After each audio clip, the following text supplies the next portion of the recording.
የተቀረውን ያገሪቷን ክፍልተውና የራሱን ሴኩሪቲ ሊቆጣጠር የሚችልበት አይደለም። ዛሬ እኮ በሀገራችን ውስጥ ሪፐብሊካን ጋርድ መከራየት ትችላለህ፣ ፖሊስ መከራየት ትችላለህ። ሶ there is privatization of security እና ይሄ ሁሉ የሚያሳይህ የሴኩሪቲ ሴክተሩ መዳከሙ ኦፍ ኮርስ መነሻው ፖለቲካ ቢሆንም የሴኩሪቲ ሴክተሩን ራሱ የሄደበት ለራሱ ተገዢ ለማድረግ ትሬት እንዳይሆኑበት የሄደበት መንገድ የሀገሪቷን የሴኩሪቲ አቅም በጣም ያመናመነ ነበር። እንግዲህ ከዚሁ ጋር በተያያዘ ኢኮኖሚ ነው የምናንሳ።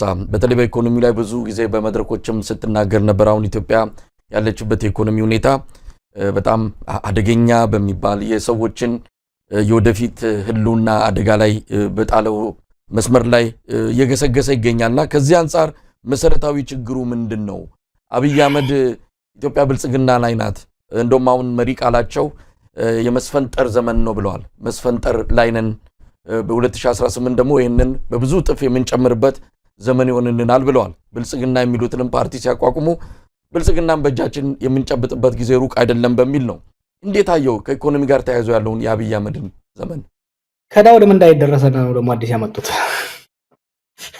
ከዳው ወደ ምን አብይ እኮ ዱርዬ ነውና ይሄ የመርጋቶ ሞጭላፊዎች አሉ አይደለም?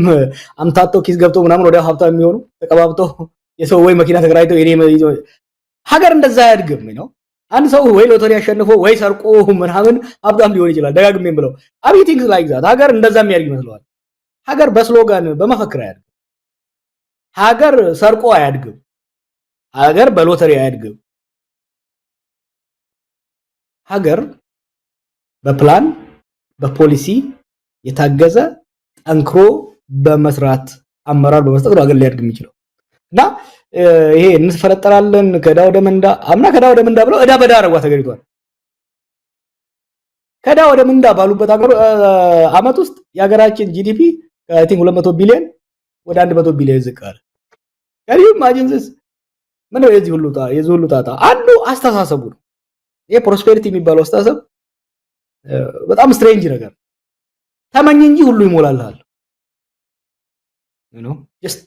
you just have to wish it እናውቀዋለን። አሜሪካ ውስጥ ያደጉ ሰዎች እናውቀዋለን ይሄ ነገር ከየት እንደሚመጣ።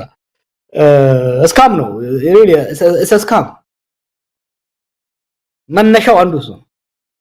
ኢኮኖሚ እንዴት ያመነመነው ቅድም እንዳልኩ የመንግስትን አቅም ካመናመነ በኋላ የፖለቲካውን ችግር በፖለቲካው መፍታት ይልቅ በዛ በተዳቀመ መንግስታዊ አቅም ወደ ጦርነት ገባ። ወደ ጦርነት ሲገባ ጦርነቱ የሀገሪቷን ኢኮኖሚ በላው። ከ60 እስከ 100 ቢሊዮን ዶላር የሚሆን በትግራይ ጦርነት፣ በአማራ ጦርነት፣ በኦሮሚያ ጦርነት ዲስትሮይ ያደረገው የመሰረተ ልማት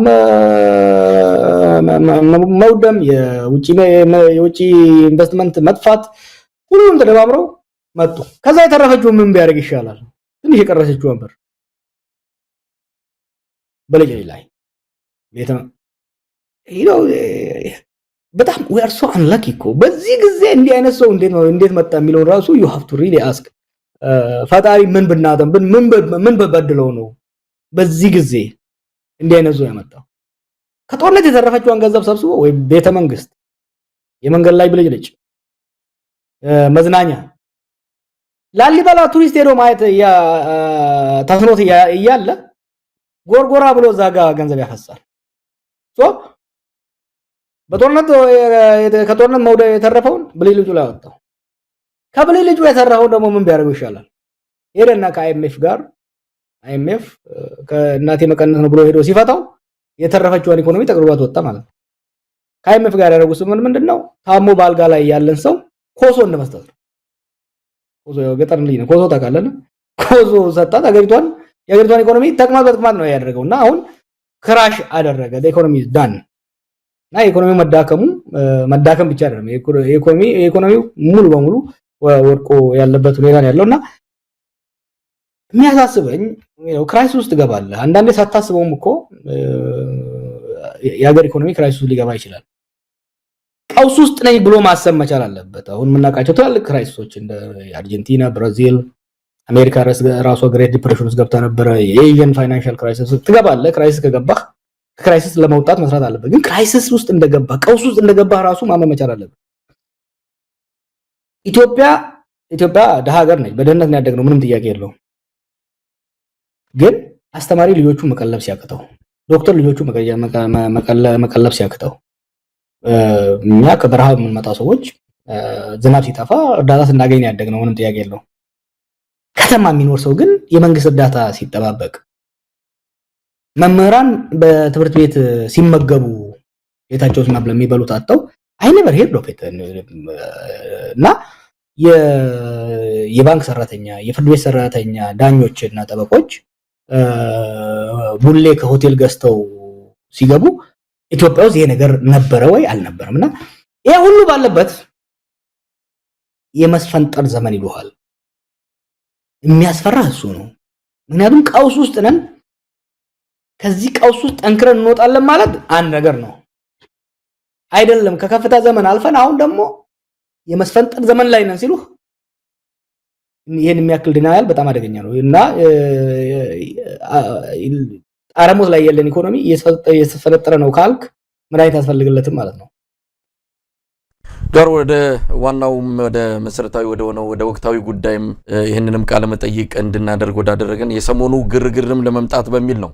እንግዲህ የኢኮኖሚው መስፈንጠር አጠቃላይ ብዙ ነገሮች ሰሞኑን ከአባይ ግድብና ከዚህ ከማዳበሪያ ፋብሪካ ግንባታ ጋር ተያይዞ በትክክልም አብይ አህመድ ባለራዕይ ነው፣ በፊት ሲናገር የነበረው ህልሙን ነው ያሉ የበፊት ቪዲዮቹን እያመጡ አሁን ያው የተናገረውን እየፈጸመ ያለ ቃሉን በተግባር እየፈጸመ የሚገኝ መሪ በሚልም መገለጫ በሚቆጣጠሯቸው ሚዲያዎች ላይ እየገለጹ ይገኛሉ። እስቲ ስለ አባይ ግድብ ሰሞኑን አብይ አህመድ በስፋት ስብናውን ከፍ የሚያደርጉ ነገሮች እየመጡ ነው። አባይን የሰሩ የጀመሩ እጆች ቢኖሩም የነዛ እጆች የነዛ ሰዎች ታሪክ በተወሰነ ደረጃ እየኮሰሰ አብይ ግን ከፍ ብሎ እንዲታይ የሚደረግባቸው ዘመቻዎችን የተጀመሩትና እስቲ ስለ አብይ እና አባይ ምን ትላለህ? ለአባይ አብይ ደረሰለት ብሏል ዳንኤል። ኢትዮጵያ ውስጥ ያሉ መሪዎችም ህዝቦችም የአባይ ጉዳይ የማያንገበግበው ያላንገበግበው ትውልድ ያለ አይመስለኝም። እያየነው አፈራችንን ጠርጎ ሳንጠቀምበት የሚያልፍ ዋና ወንዛችን በመሆኑ በጣም ተንገብግቧል። የነበሩ መሪዎችም ከአቅም ማነስ ቀላል አይደለም የግብጽ ጫናና ሳይሰሩት አልፈዋል። እኔ እናንተ እየታገል ጥርሳችን የነቀልንበት መለስ ዜናዊ ነው ይሄን ነገር እውን ያደረገው። ስንታገለው የነበረ ሰው ነው ማይንዲው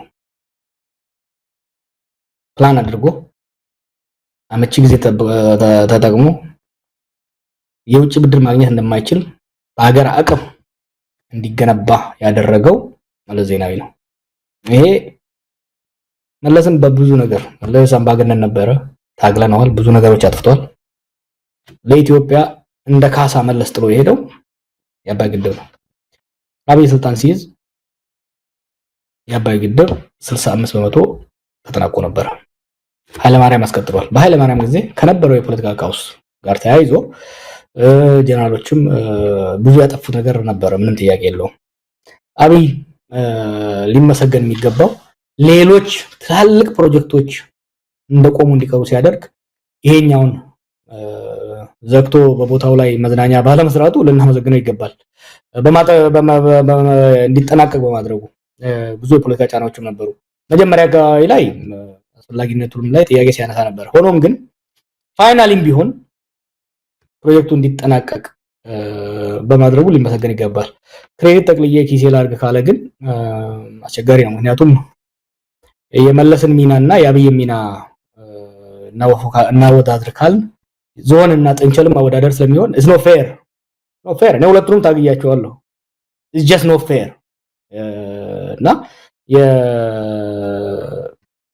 በአባይ ጉዳይ ከፍተኛ ሚና የነበረው መገንባት የቴክኒካል ስራው ብቻ አይደለም፣ ፕላኒንጉን በሚስጥር ያን ነገር ይዘውት በዛም ወቅት ራሱ እኔ ስደግፈው መለስ እየታገልኩትም የደገፍኩት ነገር ካለ ባሰው ላይ በአባይ ላይ ያደረገው ነገር ነውና I think credit should be given what is due and that መለስ እውነት ግን ጀዋር ተጠናቋል ወይ የሚልም ጥያቄ ይነሳል። አሁን ግድቡ ተጠናቀቀ ሲባል ምን ማለት ነው?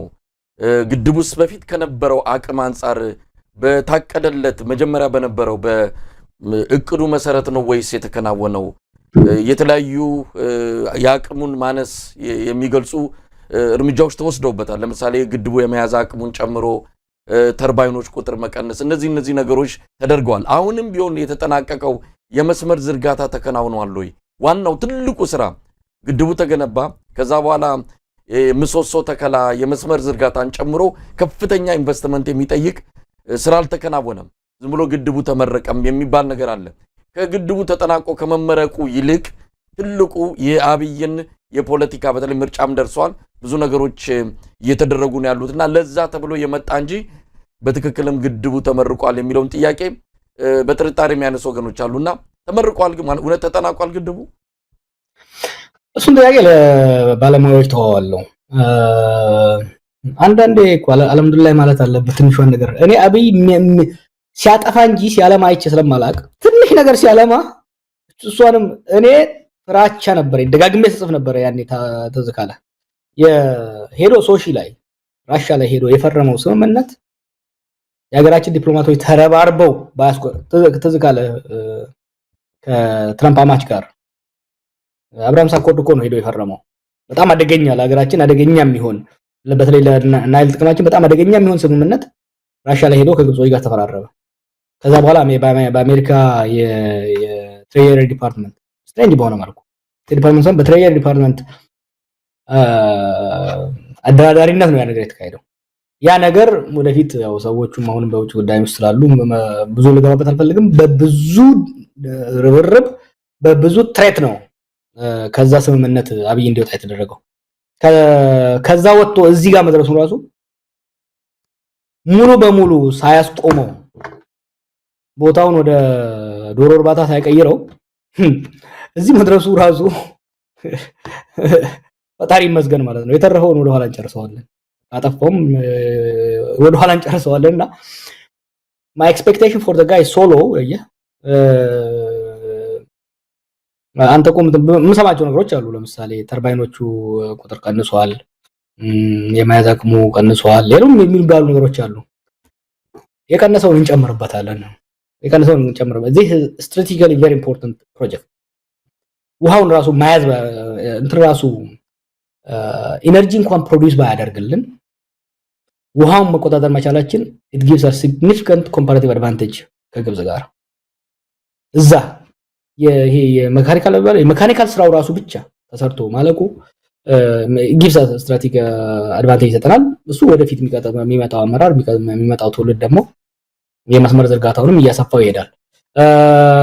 ለምርጫ ነው ይጨፍርበት፣ ምንም እንትን የለውም ይጨፍርበት እና ለምን እንደሚያደርገው እኮ እናውቃለን። አሁን ከምርጫ ጋር ተያይዞ አሁን የህዝቡን ቀልብ ምናምን ለማጥፋት ነው። እንደ ያዩ መዳበሪያ ፋብሪካ ግንባታ መንገድ ላይ ቢጥለው ኖሮስ፣ እንደ ስኳር ፋብሪካዎቹ መንገድ ላይ ጥሏቸው ቢሄድ ኖሮስ ስንት ገንዘብ የፈሰሰበት